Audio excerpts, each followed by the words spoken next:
गीता के 2000 वर्ष बाद तक धर्म के नाम पर संप्रदाय नहीं बने थे, इसीलिए गीता मजहब मुक्त है। उस समय विश्व मनीषा में एक ही शास्त्र गूंज रहा था, उपनिषद सार गीता, मोक्ष और समृद्धि का स्रोत गीता।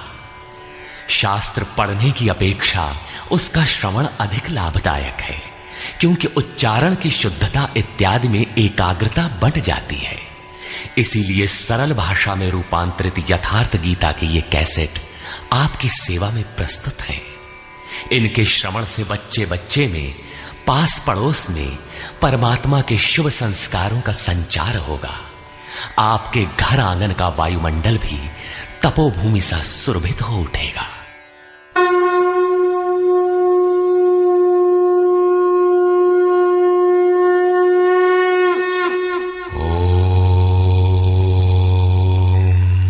अष्टमोऽध्याय। 7वें अध्याय के अंत में योगेश्वर श्री कृष्ण ने कहा कि पुण्य कर्म अर्थात नियत कर्म आराधना को करने वाले योगी संपूर्ण पापों से छूटकर उस व्याप्त ब्रह्म को जानते हैं। अर्थात कर्म कोई ऐसी वस्तु है जो व्याप्त ब्रह्म की जानकारी दिलाता है। उस कर्म को करने वाले व्याप्त ब्रह्म को, संपूर्ण कर्म को, संपूर्ण अध्यात्म को, संपूर्ण अधिदैव, अधिभूत और अधियज्ञ सहित मुझको जानते हैं। अतः कर्म कोई ऐसी वस्तु है जो इन सब से परिचित कराती है। वे अंतकाल में भी मुझको ही जानते हैं। उनकी जानकारी कभी विस्मृत नहीं होती। इस पर अर्जुन ने इस अध्याय के प्रारंभ में ही उन्हीं शब्दों को दोहराते हुए प्रश्न रखा। अर्जुन उवाच।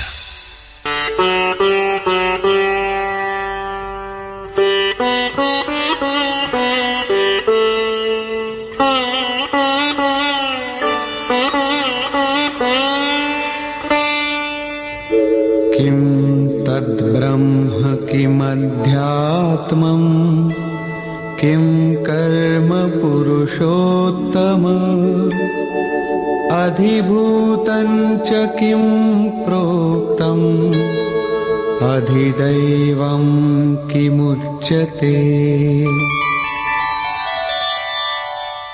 हे पुरुषोत्तम, वो ब्रह्म क्या है, अध्यात्म क्या है, कर्म क्या है, अधिभूत तथा अधिदैव किसे कहा जाता है?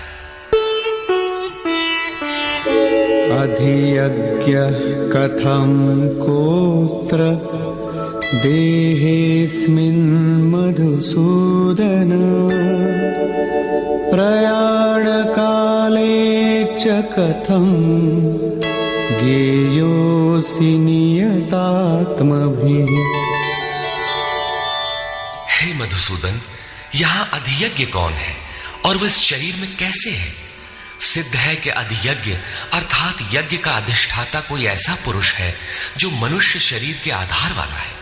समाहित चित्त वाले पुरुषों द्वारा अंत समय में आप किस प्रकार जानने में आते हैं? इन 7 प्रश्नों का क्रम से निर्णय देने के लिए योगेश्वर श्री कृष्ण बोले। श्री भगवान उवाच।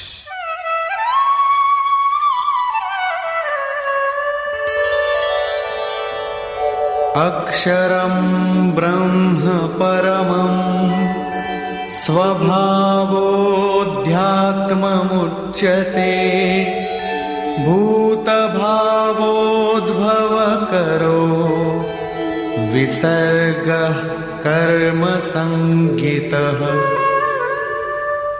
अक्षरम ब्रह्म परमम, जो अक्षय है, जिसका क्षय नहीं होता, वही परम ब्रह्म है। स्वभावः अध्यात्मम उच्यते, स्वयं में स्थिर भाव ही अध्यात्म अर्थात आत्मा का आधिपत्य है।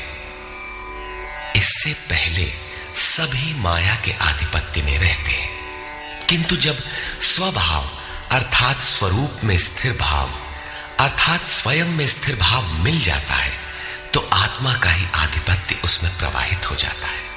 यही अध्यात्म है, अध्यात्म की पराकाष्ठा है। भूत भावोद्भव करः भूतों के वे भाव जो कुछ न कुछ उद्भव करते हैं, अर्थात प्राणियों के वे संकल्प जो भले अथवा बुरे संस्कारों की संरचना करते हैं, उनका विसर्ग अर्थात विसर्जन, उनका मिट जाना ही कर्म की पराकाष्ठा है। यही संपूर्ण कर्म है जिसके लिए योगेश्वर ने कहा था, वो संपूर्ण कर्म को जानता है। वहां कर्म पूर्ण है, आगे आवश्यकता नहीं है। नियत कर्म, इस अवस्था में जबकि भूतों के वे भाव जो कुछ न कुछ रचते हैं, भले अथवा बुरे संस्कार संग्रह करते हैं, बनाते हैं, वे जब सर्वथा शांत हो जाएं, यही कर्म की संपूर्णता है। इसके आगे कर्म करने की आवश्यकता नहीं रह जाती। अतः कर्म कोई ऐसी वस्तु है जो भूतों के संपूर्ण संकल्पों को, जिनसे कुछ न कुछ संस्कार बनते हैं, उनका शमन कर देती है। कर्म का अर्थ है आराधना, चिंतन, जो यज्ञ में है। अधिभूतं क्षरो भावः पुरुषश्चाधिदैवतम् अधियज्ञोऽहमेवात्र देहे देहभृतां वर। जब तक अक्षय भाव नहीं मिलता, तब तक नष्ट होने वाले संपूर्ण क्षर भाव अधिभूत अर्थात भूतों के अधिष्ठान है। वही भूतों की उत्पत्ति के कारण है। पुरुषः च अधिदैवतम, और प्रकृति से परे जो परम पुरुष है, वही अधिदैव अर्थात संपूर्ण देवों, दैवी संपद का अधिष्ठाता है। दैवी संपद उसी परम देव में विलय हो जाती है। देहधारियों में श्रेष्ठ अर्जुन, इस मनुष्य तन में मैं ही अधियज्ञ अर्थात यज्ञों का अधिष्ठाता हूं। अतः इसी शरीर में अव्यक्त स्वरूप में स्थित महापुरुष ही अधियज्ञ है। योगेश्वर श्री कृष्ण एक योगी थे जो संपूर्ण यज्ञों का भोक्ता है। अंत में यज्ञ उसमें प्रवेश पा जाते हैं, वही परम स्वरूप मिल जाता है। इस प्रकार अर्जुन के 6 प्रश्नों का समाधान हुआ। अब अंतिम प्रश्न कि अंत काल में कैसे आप जानने में आते हैं जो कभी विस्मृत नहीं होते।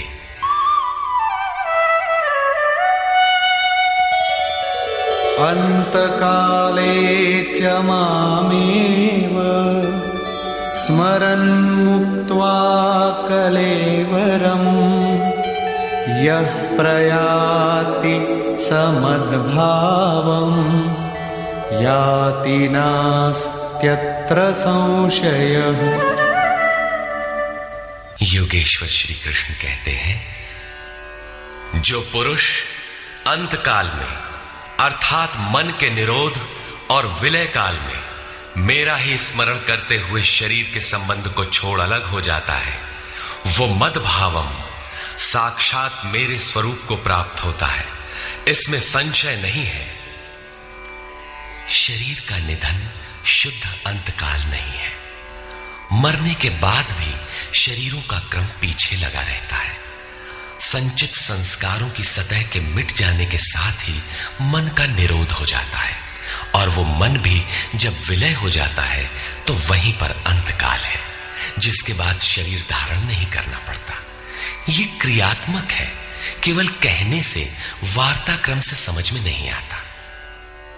जब तक वस्त्रों की तरह शरीर का परिवर्तन हो रहा है, तब तक शरीरों का अंत कहां हुआ। मन के निरोध और निरुद्ध मन के भी विलय काल में जीते जी शरीर के संबंधों का विच्छेद हो जाता है। यदि मरने के बाद ही यह स्थिति मिलती तो श्री कृष्ण भी पूर्ण नहीं होते। उन्होंने कहा कि अनेक जन्म के अभ्यास से प्राप्ति वाला ज्ञानी साक्षात मेरा स्वरूप है। मैं वह हूं और वह मुझ में है। लेश मात्र भी उसमें और मुझ में अंतर नहीं है। ये जीते जी प्राप्ति है। जब फिर कभी शरीर न मिले, वहीं शरीरों का अंत है। ये तो वास्तविक शरीरांत का चित्रण हुआ, जिसके पश्चात जन्म नहीं लेना पड़ता है। दूसरा शरीरांत मृत्यु है, जो लोक प्रचलित है। किंतु इस शरीरांत के पश्चात पुनः जन्म लेना पड़ता है।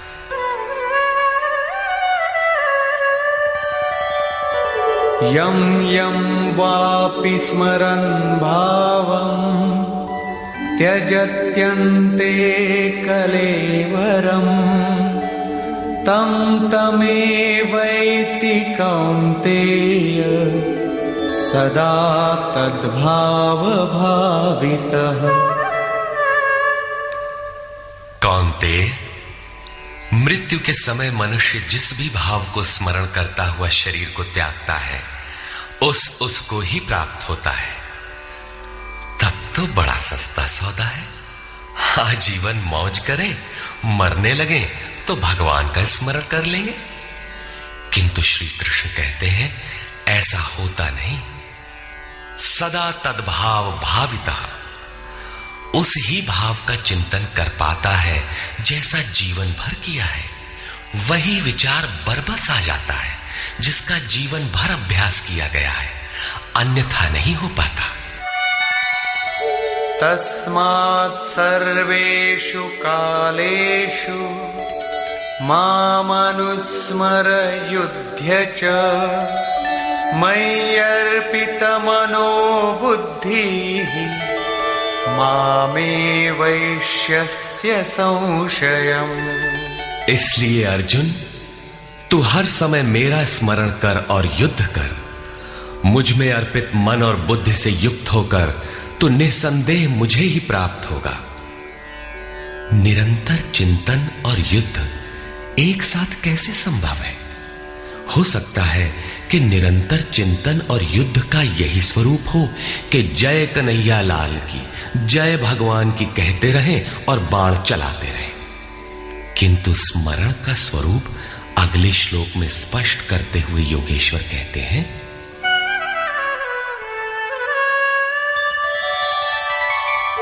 अभ्यासयोगयुक्तेन चेतसा नान्यगामिना परमं पुरुषं दिव्यं याति पार्थानुचिन्तयन्।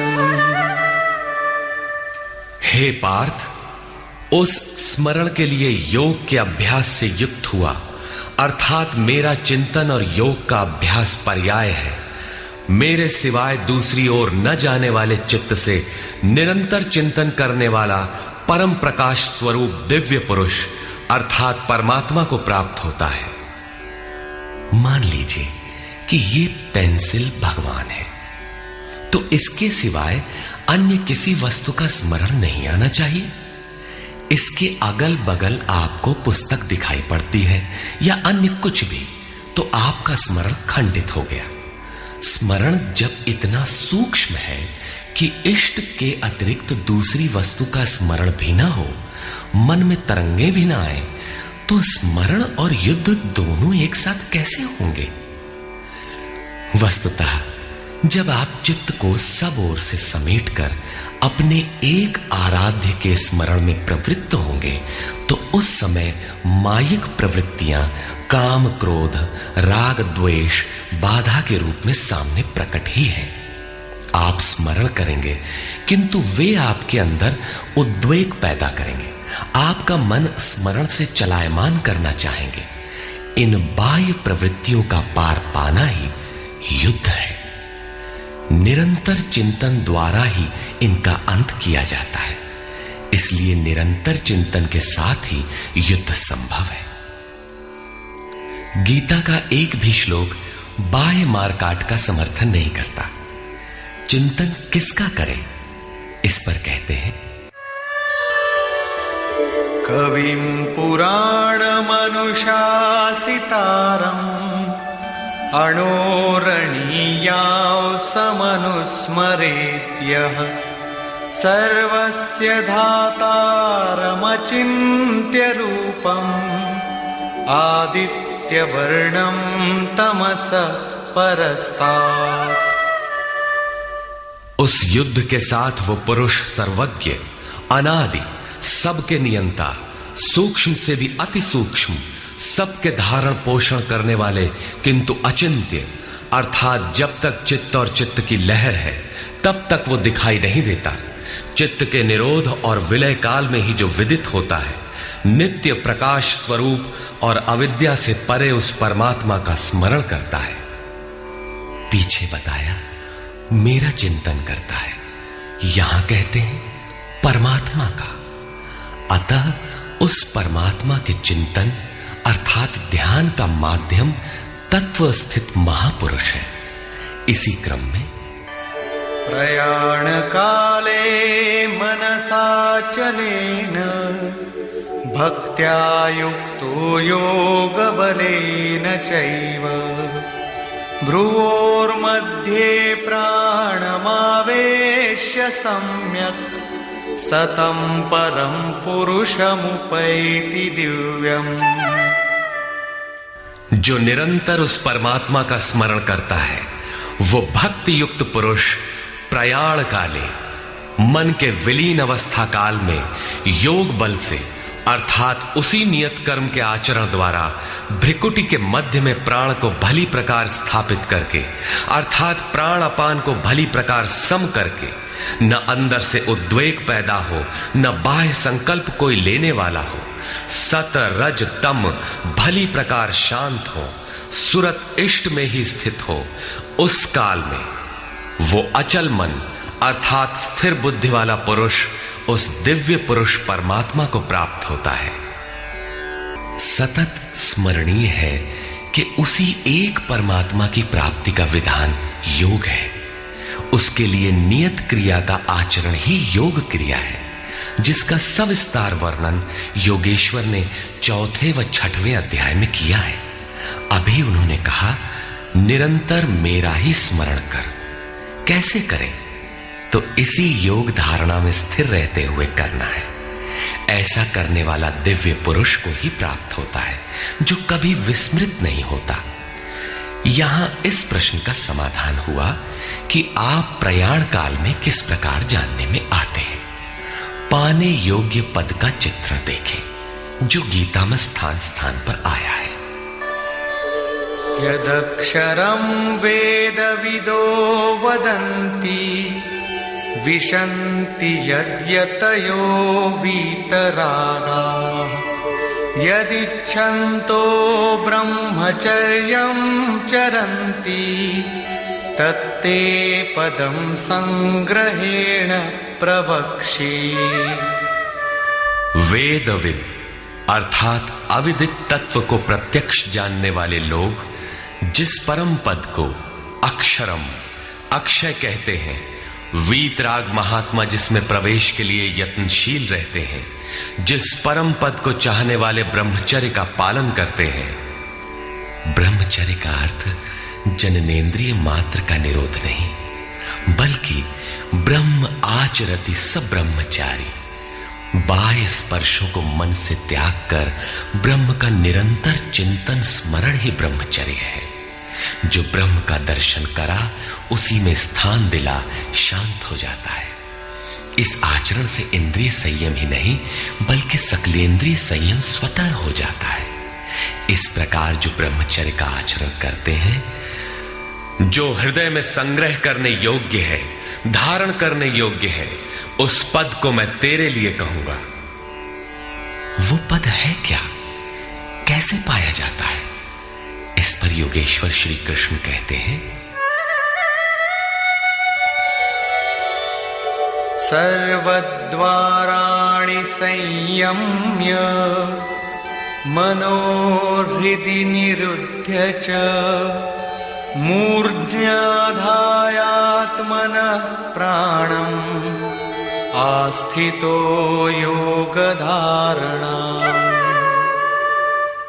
सब इंद्रियों के दरवाजों को रोककर अर्थात वासनाओं से अलग रहकर मन को हृदय में स्थित करके ध्यान हृदय में ही धरा जाता है, बाहर नहीं। पूजा बाहर नहीं होती।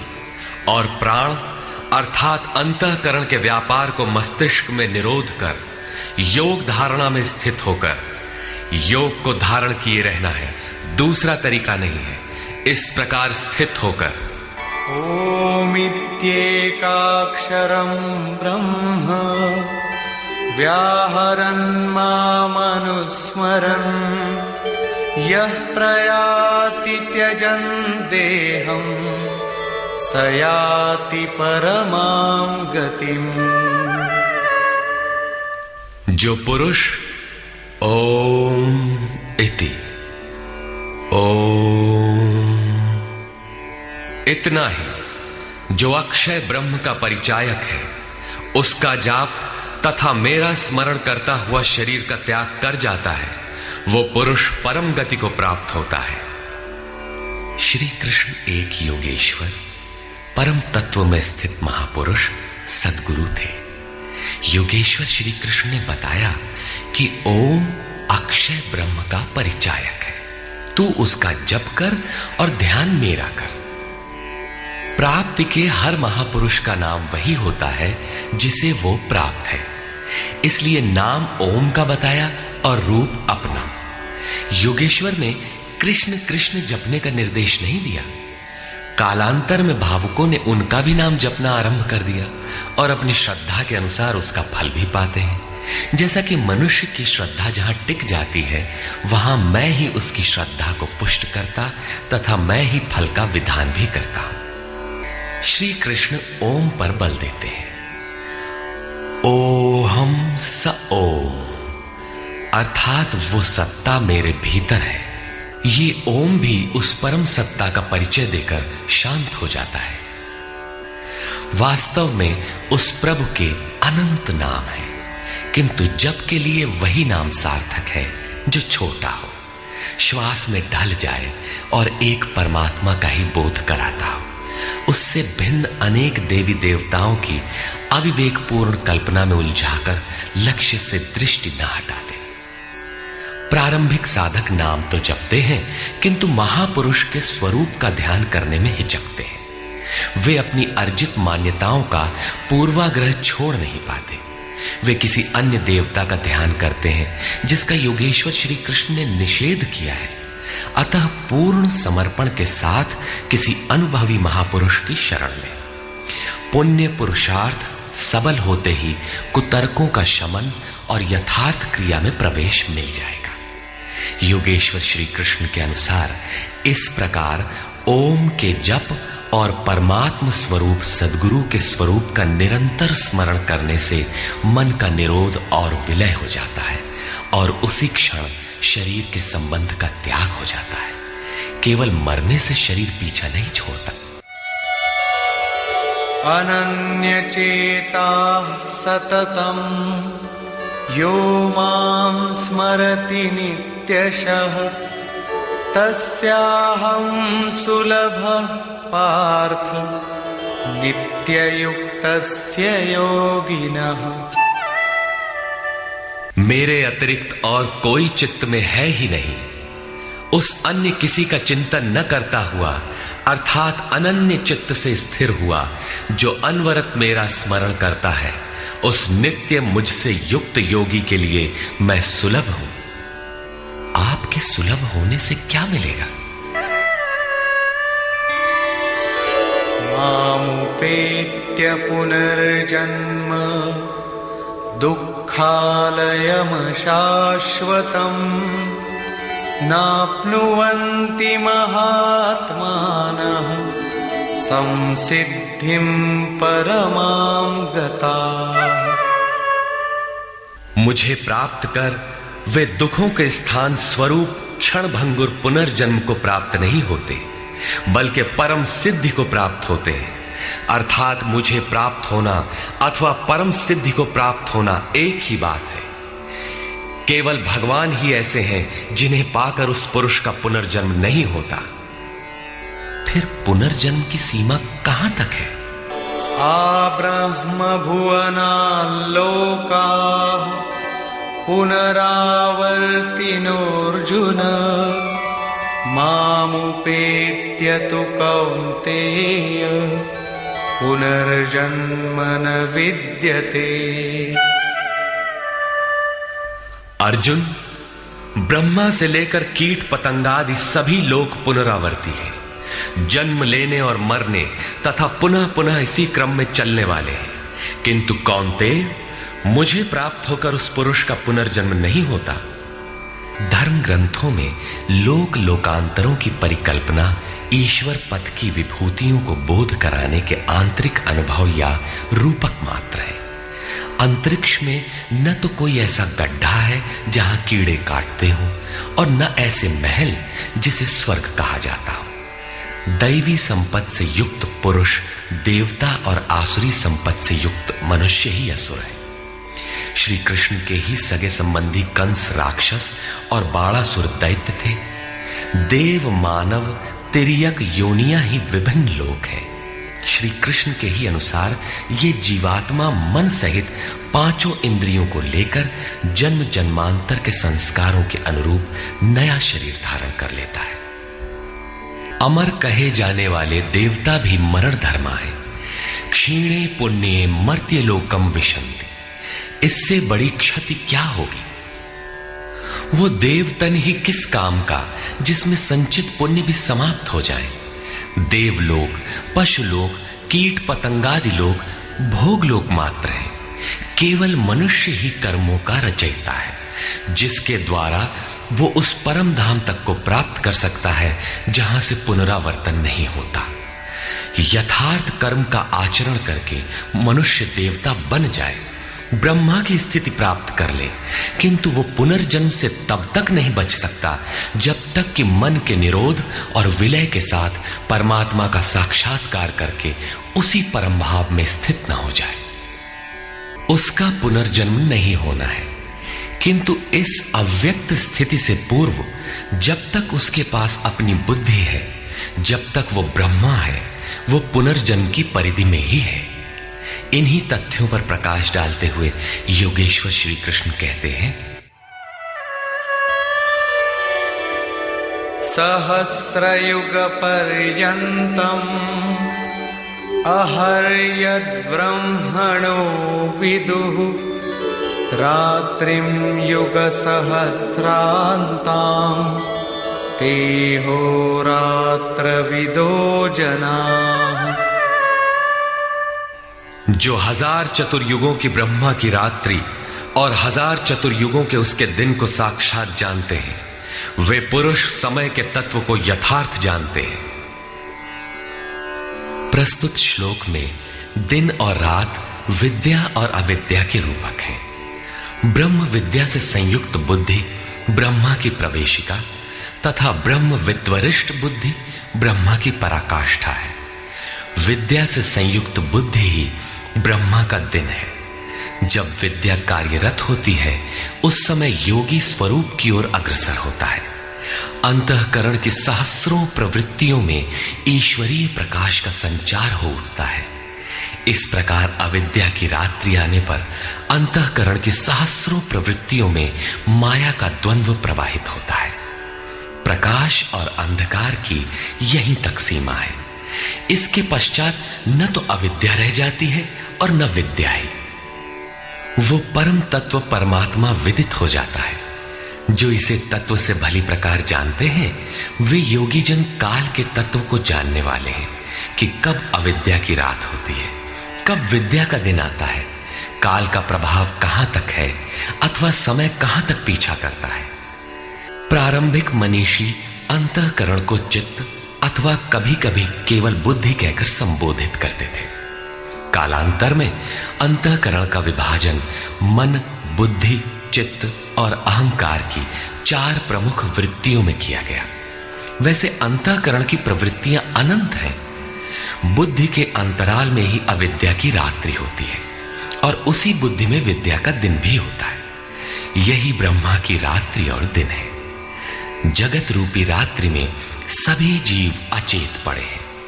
प्रकृति में विचरण करती हुई उनकी बुद्धि उस प्रकाश स्वरूप को नहीं देख पाती, किंतु योग का आचरण करने वाले योगी इससे जग जाते हैं।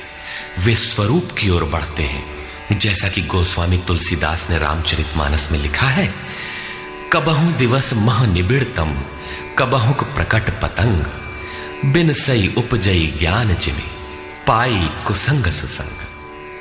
विद्या से संयुक्त बुद्धि कुसंग पाकर अविद्या में परिणत हो जाती है। पुनः सुसंग से विद्या का संचार उसी बुद्धि में हो जाता है। ये उतार चढ़ाव पूर्ति पर्यंत लगा रहता है। पूर्ति के पश्चात न बुद्धि है न ब्रह्मा, न रात रहती है न दिन। यही ब्रह्मा के दिन रात का रूपक है। न हजारों साल की लंबी रात होती है, न हजारों चतुर्युग का दिन ही होता है, और न कहीं कोई चार मुंह वाला ब्रह्मा ही है। बुद्धि की उपर्युक्त चार क्रमिक अवस्थाएं ही ब्रह्मा के चार मुख और अंतःकरण की चार प्रमुख प्रवृत्तियां ही उनके चतुर्युग हैं। रात और दिन इन्हीं प्रवृत्तियों में होते हैं। जो पुरुष इसके भेद को तत्व से जानते हैं, वे योगी जन काल के भेद को जानते हैं कि काल कहां तक पीछा करता है और कौन पुरुष काल से भी अतीत हो जाता है। रात्रि और दिन, अविद्या और विद्या में होने वाले कार्य को योगेश्वर श्री कृष्ण स्पष्ट करते हैं।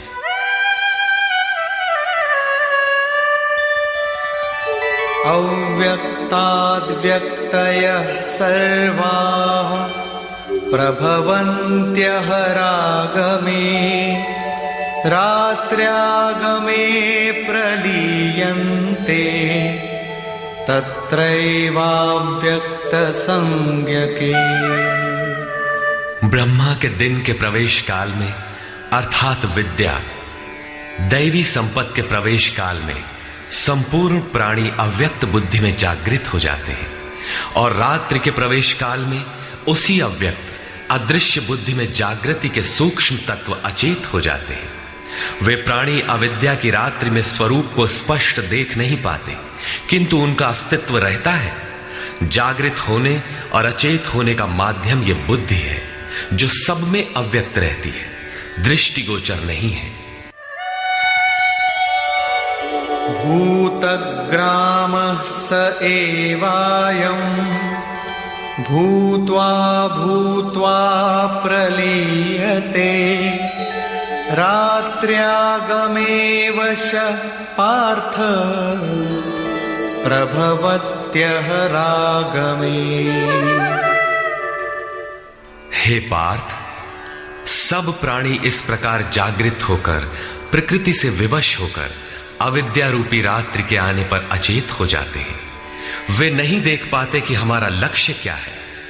दिन के प्रवेश काल में वे पुनः जागृत हो जाते हैं। जब तक बुद्धि है तब तक इसके अंतराल में विद्या और अविद्या का क्रम चलता रहता है, तब तक वो साधक ही है। परस्तस्मात्तु भावोऽन्यो व्यक्तो व्यक्तात् सनातनः, यः सः सर्वेषु भूतेषु नश्यत्सु न विनश्यति। एक तो ब्रह्मा अर्थात बुद्धि अव्यक्त है, इंद्रियों से दिखाई नहीं पड़ती, और इससे भी परे सनातन अव्यक्त भाव है, जो भूतों के नष्ट होने पर भी नष्ट नहीं होता।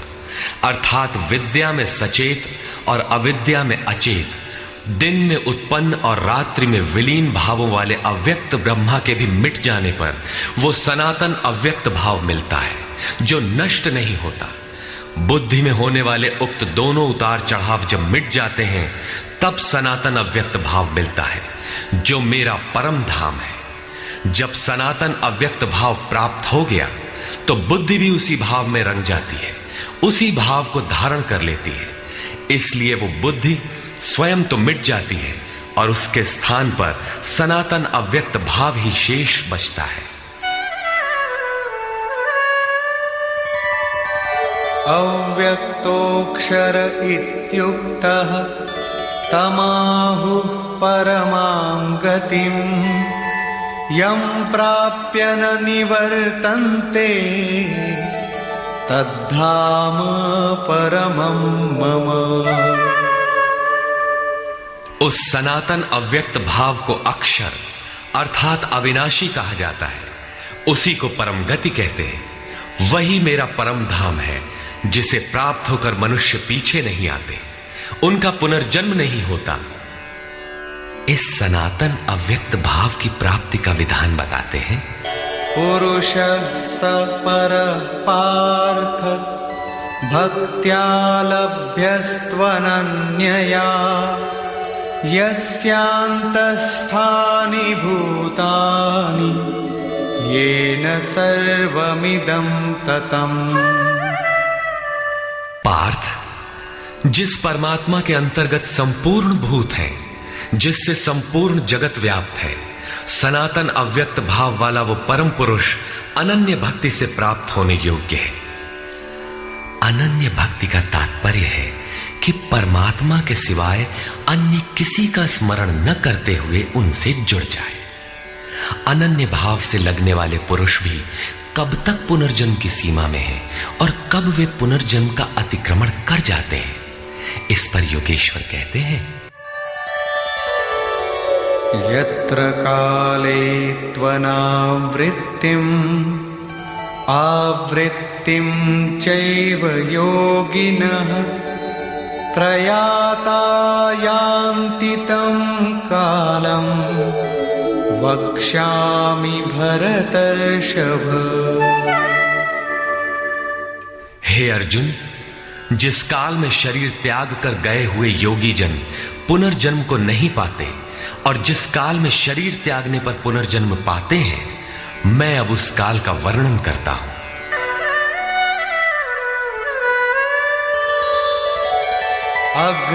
अग्निर्ज्योतिरः शुक्लः षण्मासा उत्तरायणम् तत्र प्रयाता गच्छन्ति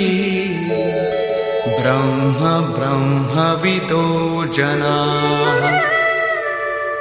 शरीर संबंध का त्याग करते समय जिसके समक्ष ज्योतिर्मय अग्नि जल रहा हो, दिन का प्रकाश फैला हो, सूर्य चमक रहा हो, शुक्ल पक्ष का चंद्र बढ़ रहा हो, उत्तरायण का निरभ्र और सुंदर आकाश हो, उस काल में प्रयाण करने वाले ब्रह्मवेत्ता योगी जन ब्रह्म को प्राप्त होते हैं। अग्नि ब्रह्म तेज का प्रतीक है, दिन विद्या का प्रकाश है, शुक्ल पक्ष निर्मलता का द्योतक है, विवेक, वैराग्य, शम, दम, तेज और प्रज्ञा ये षडैश्वर्य ही षण्मास है। ऊर्ध्व रेता स्थिति ही उत्तरायण है। प्रकृति से सर्वथा परे इस अवस्था में जाने वाले ब्रह्मवेत्ता योगी जन ब्रह्म को प्राप्त होते हैं। उनका पुनर्जन्म नहीं होता, किंतु अनन्य चित्त से लगे हुए योगी जन यदि इस आलोक को प्राप्त नहीं कर पाए, जिनकी साधना अभी पूर्ण नहीं, उनका क्या होता है, इस पर कहते हैं, धूमो रात्रिस्तथा कृष्णः षण्मासा दक्षिणायनम् तत्र चान्द्रमसं ज्योतिः योगी प्राप्य निवर्तते। जिसके प्रयाण काल में धुआं फैल रहा हो, योगाग्नि हो, अग्नि यज्ञ प्रक्रिया में पाए जाने वाले अग्नि का स्वरूप है, किंतु धुएं से आच्छादित हो, अविद्या की रात्रि हो, अंधेरा हो, कृष्ण पक्ष का चंद्रमा क्षीण हो रहा हो, कालिमा का बाहुल्य हो, षड विकारों अर्थात काम, क्रोध, लोभ, मोह, मद और मत्सर से युक्त दक्षिणायन अर्थात बहिर्मुखी हो, जो परमात्मा के प्रवेश से अभी बाहर है, उस योगी को पुनः जन्म लेना पड़ता है। तो क्या शरीर के साथ उस योगी की साधना नष्ट हो जाती है? इस पर योगेश्वर श्री कृष्ण कहते हैं, शुक्ल कृष्णे गति हेते जगतः शाश्वते मते एकया यात्यनावृत्तिम् अन्यया वर्तते पुनः। उपर्युक्त शुक्ल और कृष्ण दोनों प्रकार की गतियां जगत में शाश्वत हैं, अर्थात साधन का कभी विनाश नहीं होता। एक अर्थात शुक्ल अवस्था में प्रयाण करने वाला पीछे न आने वाली परम गति को प्राप्त होता है, और दूसरी अवस्था में जिसमें क्षीण प्रकाश तथा अभी कालिमा है, ऐसी अवस्था को गया हुआ पीछे लौटता है, जन्म लेता है। जब तक पूर्ण प्रकाश नहीं मिलता तब तक उसे भजन करना है। प्रश्न पूर्ण हुआ। अब इसके लिए साधन पर पुनः बल देते हैं।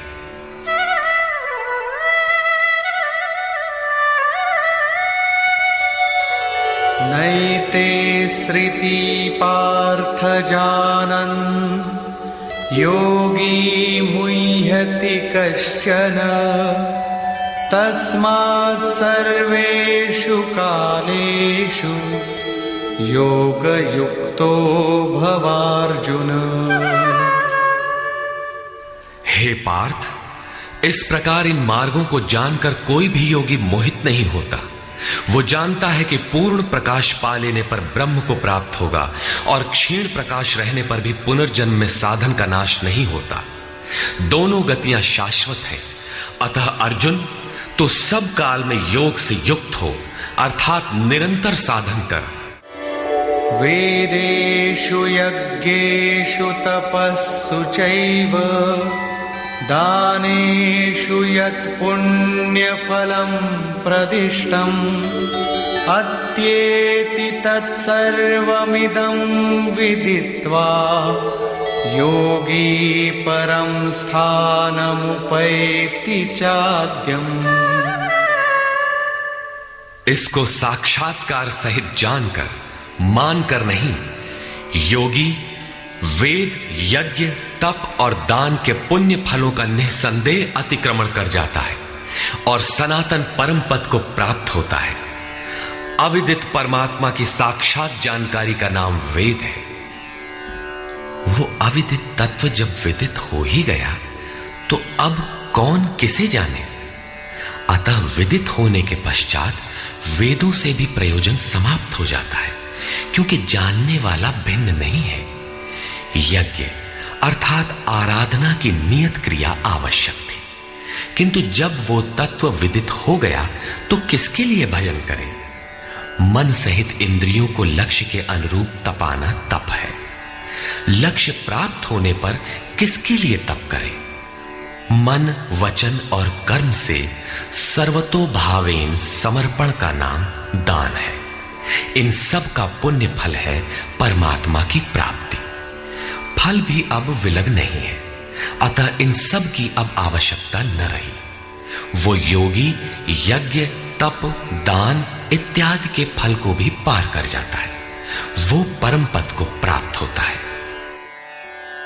निष्कर्ष, इस अध्याय में 5 प्रमुख बिंदुओं पर विचार किया गया, जिनमें सर्वप्रथम अध्याय 7 के अंत में योगेश्वर श्री कृष्ण द्वारा बीजारोपित प्रश्नों को स्पष्ट समझाने की जिज्ञासा से इस अध्याय के आरंभ में अर्जुन ने 7 प्रश्न किए कि भगवान, जिसे आपने कहा वह ब्रह्म क्या है, वह अध्यात्म क्या है, वह संपूर्ण कर्म क्या है, अधिदैव, अधिभूत और अधियज्ञ क्या है, और अंतकाल में आप किस प्रकार जानने में आते हैं कि कभी विस्मृत नहीं होते। योगेश्वर श्री कृष्ण ने बताया कि जिसका विनाश नहीं होता वही पर ब्रह्म है। स्वयं की उपलब्धि वाला परम भाव ही अध्यात्म है, जिससे जीव माया के आधिपत्य से निकलकर आत्मा के आधिपत्य में हो जाता है, वही अध्यात्म है। और भूतों के वे भाव जो शुभ अथवा अशुभ संस्कारों को उत्पन्न करते हैं, उन भावों का रुक जाना, विसर्ग, मिट जाना ही कर्म की संपूर्णता है। इसके आगे कर्म करने की आवश्यकता नहीं रह जाती। अतः कर्म कोई ऐसी वस्तु है जो संस्कारों के उद्गम को ही मिटा देता है। इसी प्रकार क्षर भाव अधिभूत हैं, अर्थात नष्ट होने वाले ही भूतों को उत्पन्न करने में माध्यम है। वे ही भूतों के अधिष्ठाता हैं। परम पुरुष ही अधिदैव है, उसमें दैवी संपद विलीन होती है। इस शरीर में अधियज्ञ मैं ही हूं, अर्थात जिसमें यज्ञ विलय होते हैं वह मैं हूं। यज्ञ का अधिष्ठाता हूं, वह मेरे स्वरूप को ही प्राप्त होता है, अर्थात श्री कृष्ण एक योगी थे। अधियज्ञ कोई ऐसा पुरुष है जो इस शरीर में रहता है, बाहर नहीं। अंतिम प्रश्न कि अंत समय में आप किस प्रकार जानने में आते हैं। उन्होंने बताया कि जो मेरा निरंतर स्मरण करते हैं, मेरे सिवाय किसी दूसरे विषय वस्तु का चिंतन नहीं आने देते और ऐसा करते हुए शरीर का संबंध त्याग देते हैं, वे मेरे साक्षात स्वरूप को प्राप्त होते हैं, जिसे अंत में ही वही प्राप्त रहता है। शरीर की मृत्यु के साथ यह उपलब्धि होती हो ऐसी बात नहीं है। मरने पर ही मिलता तो श्री कृष्ण पूर्ण न होते। अनेक जन्मों में चलकर पाने वाला ज्ञानी उनका स्वरूप न होता। मन का सर्वथा निरोध और निरुद्ध मन का भी विलय ही अंतकाल है, जहां फिर शरीरों की उत्पत्ति का माध्यम शांत हो जाता है। उस समय वह परम भाव में प्रवेश पा जाता है, उसका पुनर्जन्म नहीं होता। इस प्राप्ति के लिए उन्होंने स्मरण का विधान बताया। अर्जुन, निरंतर मेरा स्मरण कर और युद्ध कर, दोनों एक साथ कैसे होंगे? कदाचित ऐसा हो कि जय गोपाल हे कृष्ण कहते रहें, लाठी भी चलाते रहें। स्मरण का स्वरूप स्पष्ट किया कि योग धारणा में स्थिर रहते हुए मेरे सिवाय अन्य किसी भी वस्तु का स्मरण न करते हुए निरंतर स्मरण कर। जब स्मरण इतना सूक्ष्म है तो युद्ध कौन करेगा? मान लीजिए यह पुस्तक भगवान है, तो इसके अगल बगल की वस्तु, सामने बैठे हुए लोग या अन्य देखी सुनी कोई वस्तु संकल्प में भी न आए, दिखाई न पड़े। यदि दिखाई पड़ती है तो स्मरण नहीं है। ऐसे स्मरण में युद्ध कैसा? वस्तुतः जब आप इस प्रकार निरंतर स्मरण में प्रवृत्त होंगे तो उसी क्षण युद्ध का सही स्वरूप खड़ा होता है। उस समय मायिक प्रवृत्तियां बाधा के रूप में प्रत्यक्ष ही हैं। काम, क्रोध, राग, द्वेष दुर्जय शत्रु हैं। ये शत्रु स्मरण करने नहीं देंगे। इनसे पार पाना ही युद्ध है। इन शत्रुओं के मिट जाने पर ही व्यक्ति परम गति को प्राप्त होता है। इस परम गति को पाने के लिए अर्जुन, तू जप तो ओम का और ध्यान मेरा कर। अर्थात श्री कृष्ण एक योगी थे। नाम और रूप आराधना की कुंजी है। योगेश्वर श्री कृष्ण ने इस प्रश्न को भी लिया कि पुनर्जन्म क्या है, उसमें कौन कौन आते हैं। उन्होंने बताया कि ब्रह्मा से लेकर यावन मात्र जगत पुनरावर्ती है और इन सब के समाप्त होने पर भी मेरा परम अव्यक्त भाव तथा उसमें स्थिति समाप्त नहीं होती। इस योग में प्रविष्ट पुरुष की दो गतियां हैं। जो पूर्ण प्रकाश को प्राप्त षडैश्वर्य संपन्न ऊर्ध्वरेता है, जिसमें लेश मात्र भी कमी नहीं है, वह परम गति को प्राप्त होता है। यदि उस योग कर्ता में लेश मात्र भी कमी है, कृष्ण पक्ष सी कालिमा का संचार है, ऐसी अवस्था में शरीर का समय समाप्त होने वाले योगी को जन्म लेना पड़ता है। वह सामान्य जीव की तरह जन्म मरण के चक्कर में नहीं फंसता, बल्कि जन्म लेकर उससे आगे की शेष साधना को पूरा करता है। इस प्रकार आगे के जन्म में उसी क्रिया से चलकर वह भी वहीं पहुंच जाता है जिसका नाम परम धाम है।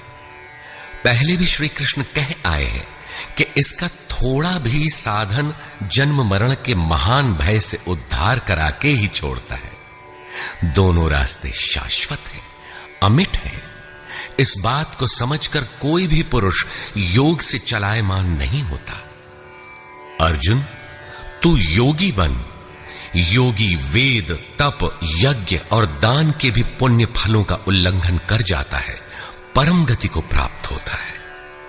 इस अध्याय में स्थान स्थान पर परम गति का चित्रण किया गया है, जिसे अव्यक्त, अक्षय और अक्षर कहकर संबोधित किया गया है, जिसका कभी क्षय अथवा विनाश नहीं होता।